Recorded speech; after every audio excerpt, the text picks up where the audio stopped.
आज हम करेंगे class 10th math chapter number 1 real number. इस वीडियो में हम करेंगे एक्सरसाइज 1.2 का सॉल्यूशन। इस वीडियो से पहले हम एक्सरसाइज 1.1 का सॉल्यूशन कंप्लीट देख चुके हैं।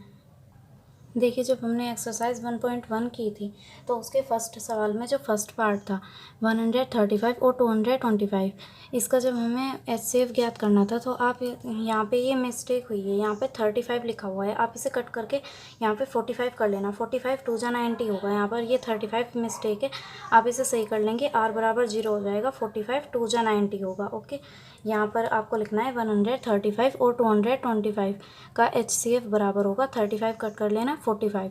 एंड यहाँ पे भी आपको सही करना है। यहाँ पे हमने लिखा था, यहाँ पे A क्या था 90 एंड B क्या होगा, यहाँ पर B 35 नहीं होगा 45 है। 45 इंटू 2 प्लस 0, तब हमारा आंसर सही हो जाएगा। HCF बराबर होगा 45। आप ये सही कर लेना, बाकी सब सही है। चलिए करते हैं एक्सरसाइज 1.2 का क्वेश्चन नंबर फर्स्ट। इसमें क्वेश्चन नंबर फर्स्ट में निम्नलिखित संख्याओं को अभाज्य गुणनखंड के रूप में व्यक्त कीजिए। व्यक्त करना है तो हमें इसका ये जो फर्स्ट पार्ट है 140, इसका एलसीएम निकाल लेंगे, वही हमारे अभाज्य गुणनखंड होंगे। याद रखना, आप एलसीएम निकालते हुए आपको सबसे छोटी संख्या से पहले करना है। यहाँ पे आप 2 से करेंगे, ये 2 से डिवाइड हो जाएगा तो हम यहाँ पे 2 लिखेंगे। 2 7 जा 14, 0 कॉपी कर लेंगे। फिर 2 से हो जाएगा, लास्ट में सम अंक होता है तो 2 से डिवाइड होते हैं। 2 3 जा 6 और 1 इधर कैरी चला जाएगा। 2 5 जा 10। अब ये किससे होगा, अब ये हो जाएगा 5 से।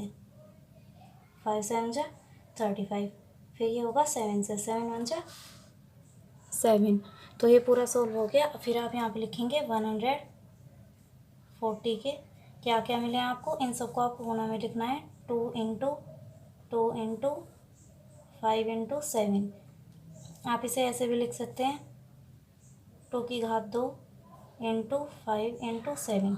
अब ये इसका फर्स्ट पार्ट हो चुका है, ये आपका आंसर हो जाएगा। इसके अभाज्य गुणनखंड हो गए 140 के 2 इंटू 5 इंटू 7, ये इसका हो गया। अब हम देखते हैं सेकंड पार्ट 156। इसके हमें अभाज्य गुणनखंड निकालने हैं 156। लास्ट में सम अंक है तो ये 2 से डिवाइड हो जाएगा। 2 7 जा 14, फिर एक उधर कैरी जाएगा। 2 8 जा 16, फिर 2 से। 2 3 जा 6, एक उधर कैरी जाएगा। 2 9 जा 18। अब ये किससे होगा, 3 से। 3 1 जा 3, 3 3 जा 9। अब 13 किससे डिवाइड होता है, 13 सिर्फ अपने आप से डिवाइड होता है तो 13 1 जा 13। अब हम यहाँ पे लिखेंगे 156। इसके क्या क्या अभाज्य गुणनखंड मिले आपको, 2 इंटू 3 इंटू 13। आप इसे कैसे लिख सकते हैं, 2 की घात 2 इंटू 3 इंटू 13। तो ये सेकंड पार्ट भी हो गया। अब हम करते हैं इसका थर्ड पार्ट 3825। इसे हम डिवाइड करेंगे। ये सबसे पहले किससे होगा, 3 से। 3 1 जा 3, 3 2 जा 6, 2 उधर कैरी जाएंगे। 3 7 जा 21, एक उधर कैरी जाएगा। 3 5 जा 15। फिर ये 3 से होगा। 3 का क्या रूल होता है, हम इन सबको ऐड कर लेते हैं, इन सब नंबर को, और अगर वो जो नंबर इन्हें ऐड करके आएगा वो 3 से डिवाइड होता है तो ये पूरी संख्या भी 3 से डिवाइड होगी। देखिए यहाँ पे 2 और 1 3, 3 और 7 10, 10 और 5 15। तो अगर 15 3 से डिवाइड होता है तो ये पूरी संख्या भी 3 से डिवाइड होगी। तो हम इसे फिर से 3 से करेंगे। 3 4 जा 12, 3 2 जा 6, एक उधर कैरी चला गया। 3 5 जा 15। अब ये किससे होगा, 5 से। 5 का रूल क्या होता है, जिसके लास्ट में 5 या 0 आएगा वो 5 से डिवाइड होगा। अब देखिए 3 से डिवाइड नहीं होगा, क्यों, यहाँ पे 5 और 4 9, 9 और 2 11, 11 तो 3 से डिवाइड नहीं होता, तो अब ये 3 से नहीं होगा, सिर्फ 5 से डिवाइड होगा। तो हम अब इसे 5 से करेंगे। 5 8 जा 40, 2 उधर कैरी गए। 5 5 जा 25, फिर से 5 से हो गए। 5 1 जा 5, 3 उधर चले गए। 5 7 जा 35। अब हमें पता है 17 सिर्फ अपने से डिवाइड होता है। 17 1 जा 17। फिर अब हम लिखेंगे इधर, इसके अभाज्य गुणनखंड क्या मिले हमें, 3 इंटू 3 इंटू 5 इंटू 5 इंटू 17। इसे हम कैसे लिख सकते हैं, 3 की पावर 2 इंटू 5 की पावर 2 इंटू 17।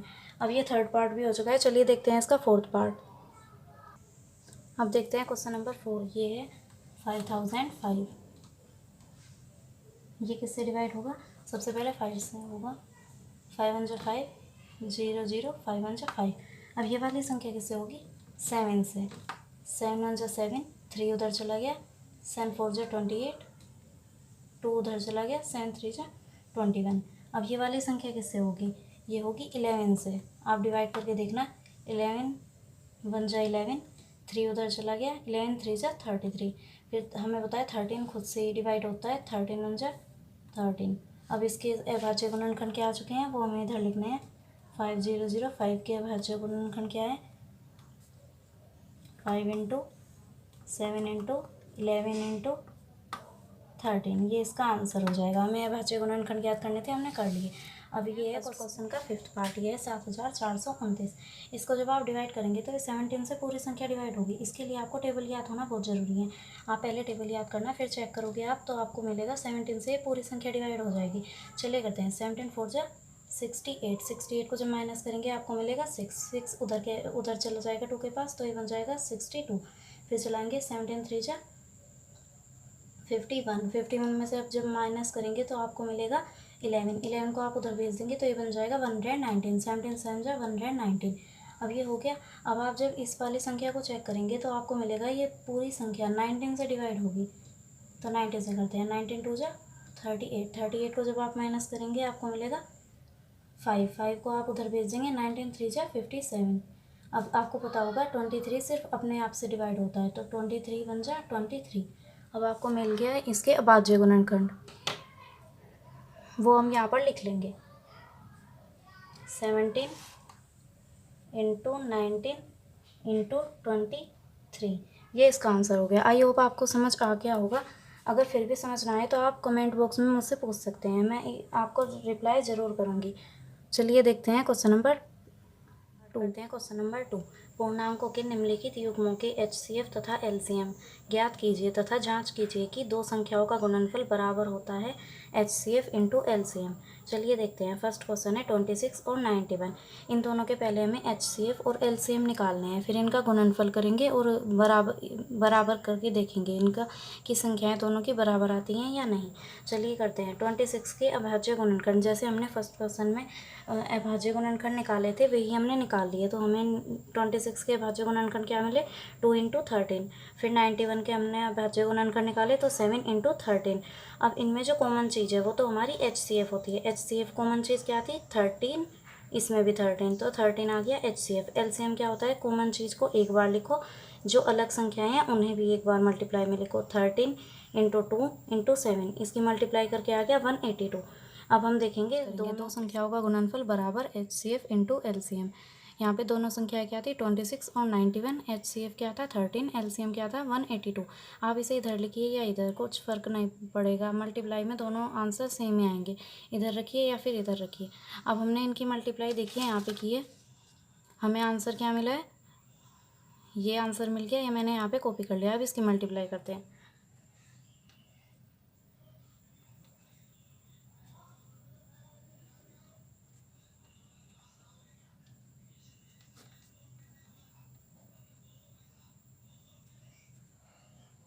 देखिए यहाँ पे भी यही वाला आंसर है 2366।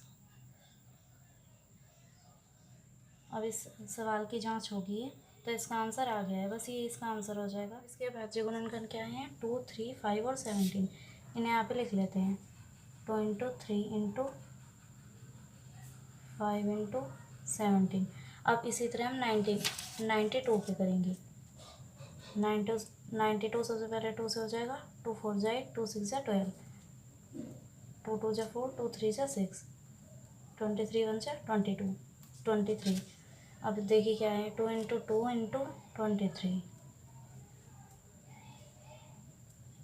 अब देखिए इसमें कॉमन डिजिट जो भी है वो तो हो जाएगी HCF। इसमें कॉमन क्या है, 2 2, और तो कुछ कॉमन नहीं है, तो यहाँ पे HCF हो गया 2। LCM क्या होगा, कॉमन चीज़ को एक बार, बाकी सबको 3 5 17 इंटू 23।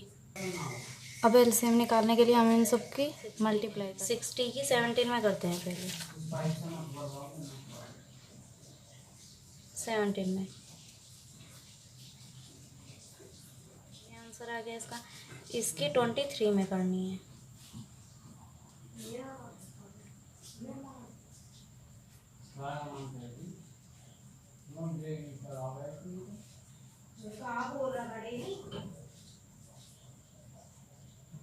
अब ये आंसर आ गया, ये हम यहाँ पे लिख लेंगे 23460।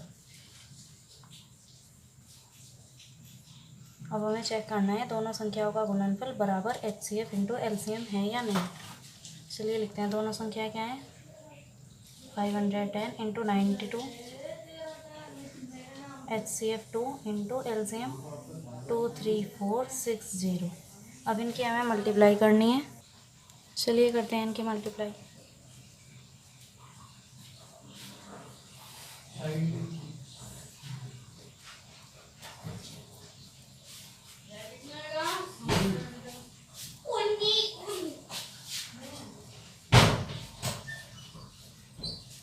अब ये लिख लेते हैं।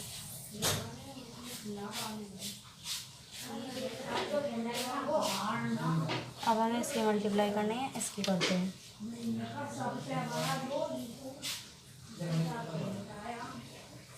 इसकी हमें किसमें करनी है, 2 में।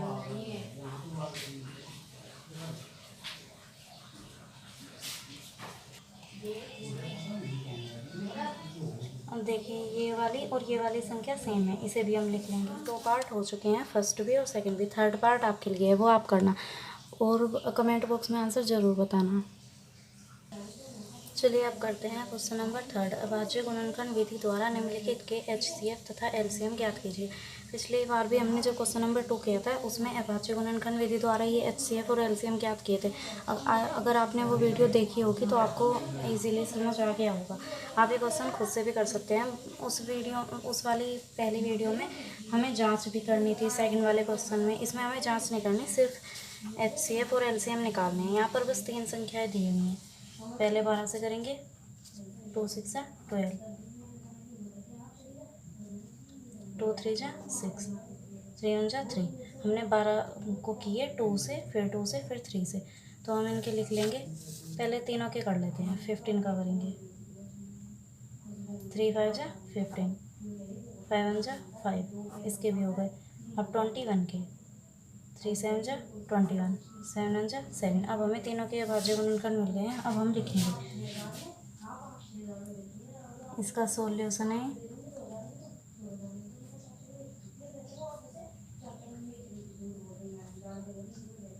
अभाज्य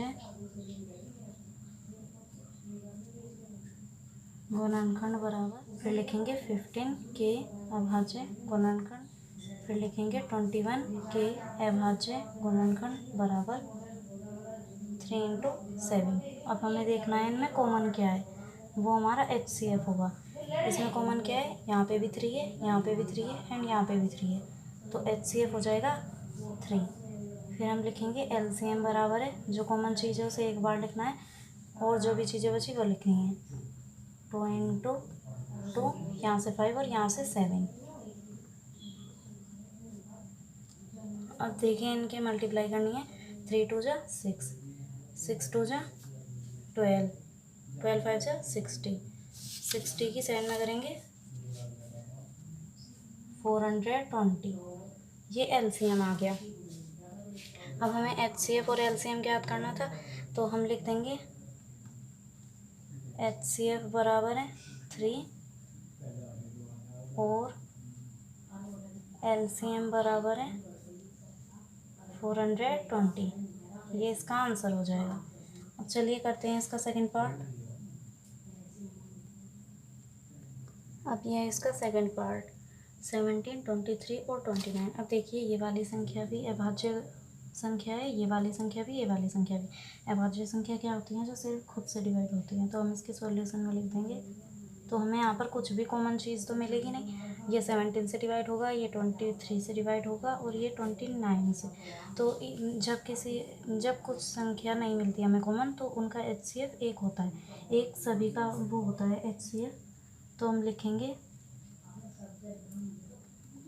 तीनों संख्याएं अभाज्य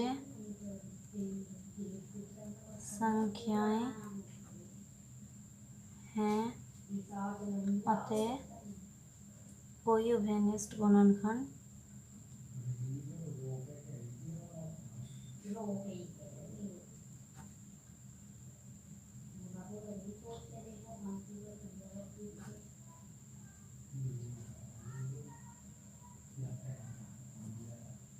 वन के अलावा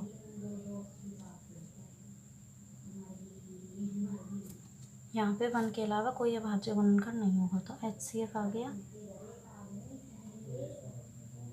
एक। अब हमें इनका LCM निकालना है। LCM क्या होएगा, एक तो देखो सभी का होता है, एक तो लिख लेंगे ऐसे ही हम। यहाँ पे 17, 23, 29। अब इन सबको हम मल्टीप्लाई करेंगे। चलिए इनके मल्टीप्लाई करते हैं। पहले 17 के 23 में 3 7 जा 21, 1 2 के 8, 3 1 जा 3, यहाँ 5 इंटू 2 7 जा 14, 4 1 के 8, 2 1 जा 2 और एक 3 मिल गया 1 9 और 3।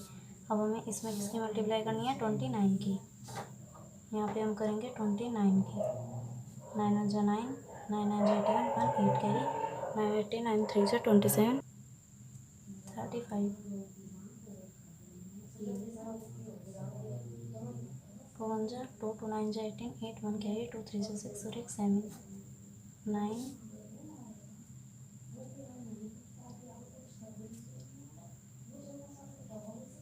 अब यहाँ पे आ गया 1 1 3 3 9। इसे हम लिख लेंगे। अब बस ये इसका आंसर होगा। हमें HCF और LCM निकालने थे, एक बार लिख देंगे। HCF बराबर है और LCM बराबर 1 1 3 3 9। ये वाला सवाल भी हो गया है। इसका थर्ड पार्ट आप खुद से करना, बहुत ही ईजी है, और कमेंट में मुझे आंसर ज़रूर बताना। अब देखिए ये है क्वेश्चन नंबर 4। ये बहुत ही इंपॉर्टेंट है, इसे ध्यान से देखना।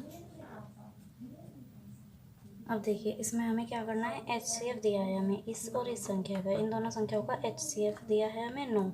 LCM ज्ञात करना है हमें। संख्या भी पता लग गई क्वेश्चन में से, HCF भी पता लग गया और LCM ज्ञात करना है। तो इसका सॉल्यूशन देखते हैं। आपने देखिए पहले वाले क्वेश्चन में ये देखा था, दोनों संख्याओं का गुणनफल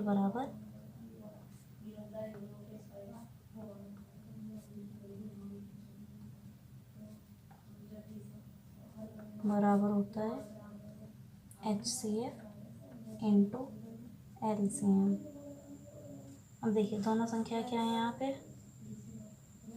ये इंटू LCM क्या है, LCM तो हमें दिया नहीं, ये दोनों संख्या का गुणनफल लिखना है ना, पहली संख्या है दूसरी संख्या है, बराबर HCF क्या दिया है 9 इंटू LCM हमें निकालना है। अब देखिए हमें LCM निकालना है, तो हम 9 को इस साइड लेके आएंगे।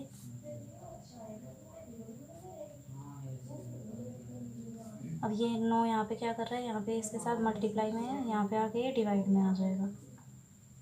अगर कोई भी चीज़ बराबर की दूसरी साइड आती है तो वो अपना निशान बदल लेती है, प्लस से माइनस, माइनस से प्लस, मल्टीप्लाई से डिवाइड, डिवाइड से मल्टीप्लाई। ये हमें मिलेगा LCM। अब हम इसे काट के देख लेंगे। 9 1 जा 9, 9 3 जा 27 और 9 4 जा 36। अब ये दो संख्याएं बची, इन दोनों की हम मल्टीप्लाई कर लेंगे। 6 5 7 और 34, 7 4 जा 28, 8 2 कैरी, 5 4 जा 20, 2 कैरी, 6 4 जा 24, 26 इंटू 7 3 जा 21, 1 2 कैरी, 3 5 जा 15, 17 1 कैरी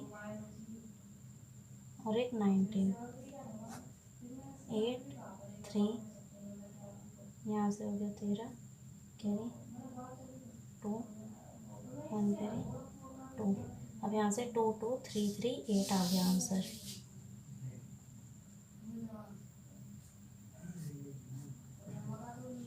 अब हम इसे ऐसे लिख लेंगे, LCM बराबर 2 2 3 3 8। ये हमें निकालना था, क्वेश्चन में बोला था एलसीएम ज्ञात कीजिए। अब देखते हैं क्वेश्चन नंबर 5। अब देखिए क्वेश्चन नंबर 5, जांच कीजिए कि किसी संख्या n के लिए संख्या 6n अंक पर समाप्त हो सकती है। देखिए अगर कोई भी संख्या को हम 5 या 0 पर समाप्त करना चाहते हैं तो उसके अभाज्य गुणनखंड में 2m इंटू 5n का रूप होना चाहिए। देखिए इस बात को लिखिए, ये बहुत इंपॉर्टेंट है। यदि कोई संख्या 0 या 5 पर समाप्त होना चाहती है तो उसके अभाज्य गुणनखंड में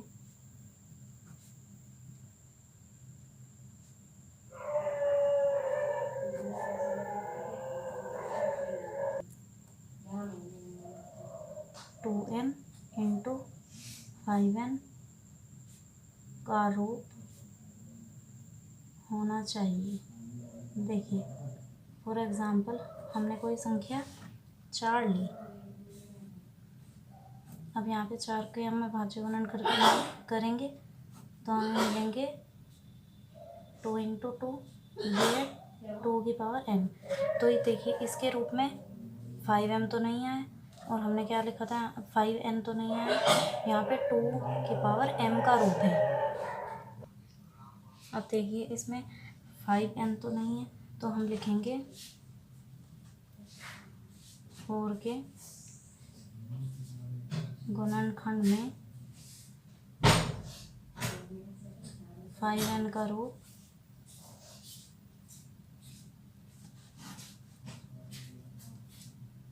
नहीं है, इसलिए 4n कभी भी 0 पर समाप्त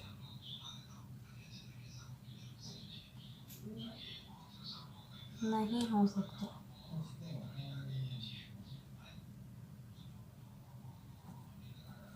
किसी भी प्राकृतिक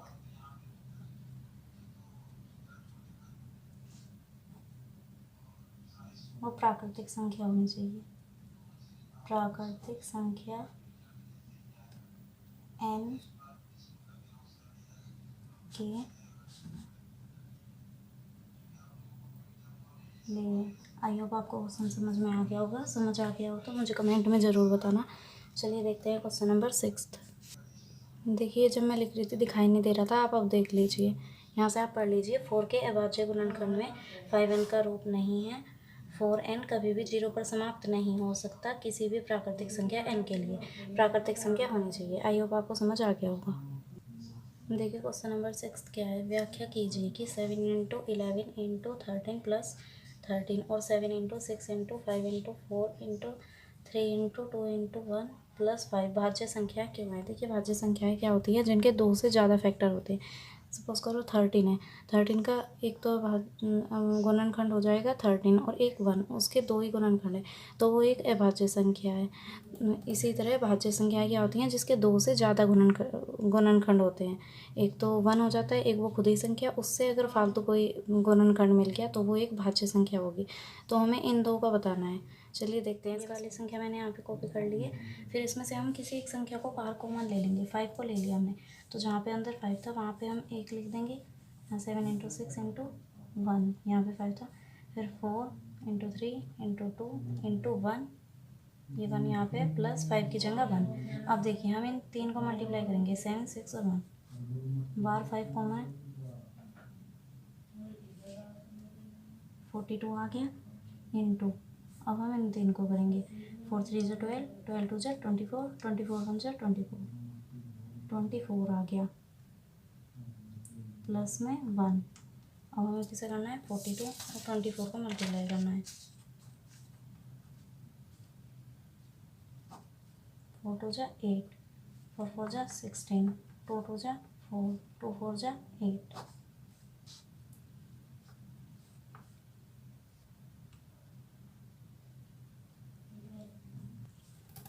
8 और एक 9 और एक 10, 1008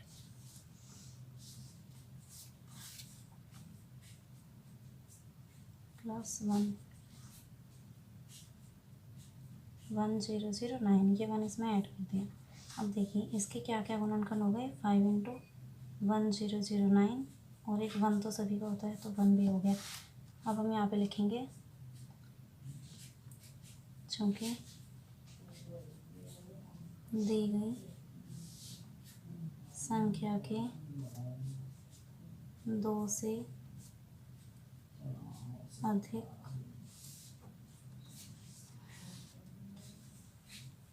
गुणनखंड है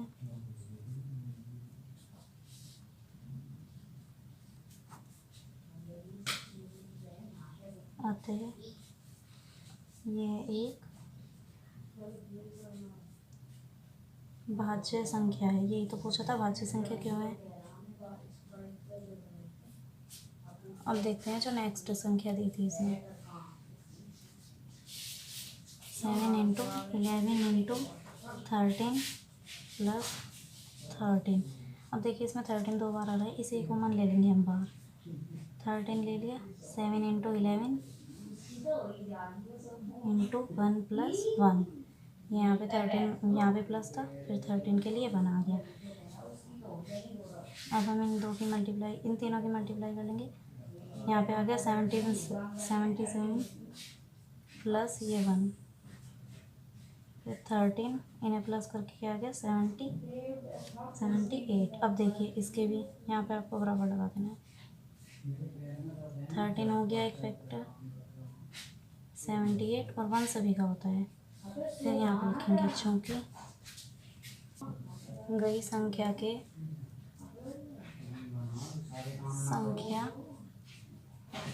के 2 से अधिक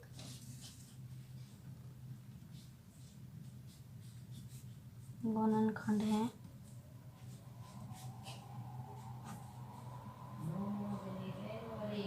अतः यह भाज्य संख्या है। आई होप आपको समझ आ गया हो गया। अब देखते हैं नेक्स्ट क्वेश्चन। यहाँ से आप स्क्रीनशॉट ले सकते हैं। अब नेक्स्ट क्वेश्चन देखते हैं, चलिए। अब देखिए ये है क्वेश्चन नंबर 7। किसी खेल के मैदान के चारों ओर एक वृत्ताकार पथ है। इस मैदान का एक चक्कर लगाने में सोनिया को 18 मिनट लगते हैं और रवि को 12 मिनट लगते हैं। वे एक ही स्थान से चलना प्रारंभ करते हैं तो कितने समय बाद वे पुनः प्रारंभिक स्थान पर मिलेंगे। देखिए वे चक्कर लगा रहे हैं तो मिलेंगे तो कई बार, बट हमें पहले चक्कर का बताना है, यानी कम से कम टाइम में वे पहली बार कब मिलेंगे। देखिए ये कोई वृत्ताकार पथ है, मान लीजिए यहाँ पे रवि है, यहाँ पे सोनिया है, ये दोनों ऐसे चक्कर लगा रहे हैं। तो जो रवि है ये तो लगा लेता है 12 मिनट में, जो सोनिया है वो लगाती है 18 मिनट में। अब देखिए हमें बताना है इसमें ये पहली बार कब मिलेंगे। पहली बार जब ये मिलेंगे तो ये कम से कम टाइम लेंगे। अगर दूसरी बार का हम बताने लगे तो ज़्यादा टाइम लगेगा, तो हमें कम से कम बताना है। अब आपको मैंने बताया था पहले भी क्वेश्चन में, अगर अधिकतम पूछा जाए तो हमें HCF निकालना होता है। एक्सरसाइज 1.1 के क्वेश्चन नंबर 3 में ये वाला अधिकतम वर्ड है, उसके लिए हमें HCF निकालना होता है। बट हमें तो यहाँ पे कम से कम टाइम में पहली बार का निकालना है, वो कब कितने टाइम बाद पहली बार मिलेंगे। तो हम यहाँ पे अगर हमें कम से कम के लिए निकालना होता है कुछ, तो हम LCM निकालते हैं। तो हम इन संख्याओं का LCM निकालेंगे। देखिए अब मैंने लिखा है यहाँ पे, सोनिया को समय लगा बराबर 18 मिनट्स, रवि को समय लगा बराबर 12 मिनट्स। अब हमें क्या करना है, हमें कम से कम समय बताना है, तो हम LCM निकालेंगे। पहले हम लिखेंगे वही अभाज्य गुणनखंड विधि द्वारा 18 के अभाज्य गुणनखंड बराबर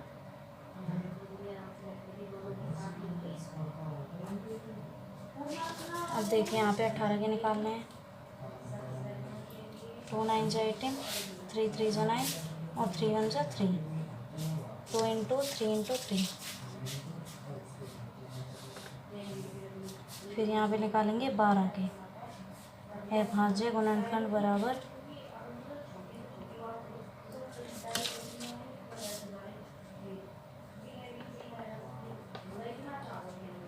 2 6 जा 12, 2 3 जा 6 और 3 1 जा 3। 2 इंटू 3।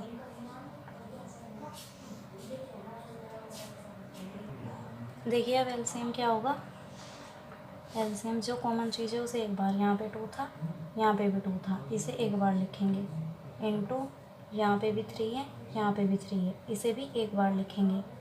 अब जो चीज़ बची उसे लिख देंगे 3 इंटू 2। अब देखिए 2 3 जा 6, 6 3 जा 18, 18 2 जा 36, 36। तो ये हमें किस में दिया था टाइम, मिनट्स में, तो हम यहाँ पे लिखेंगे 31 मिनट्स। अब आपको लिखना है, इसलिए 36 मिनट बाद सोनिया और रवि पुनः प्रारंभिक स्थान पर मिलेंगे।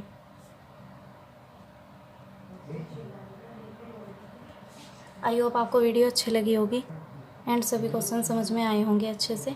अगर आपको वीडियो अच्छी लगी है तो प्लीज़ लाइक करें, चैनल को सब्सक्राइब करें एंड कमेंट में ज़रूर बताएं आपको वीडियो कैसी लगी।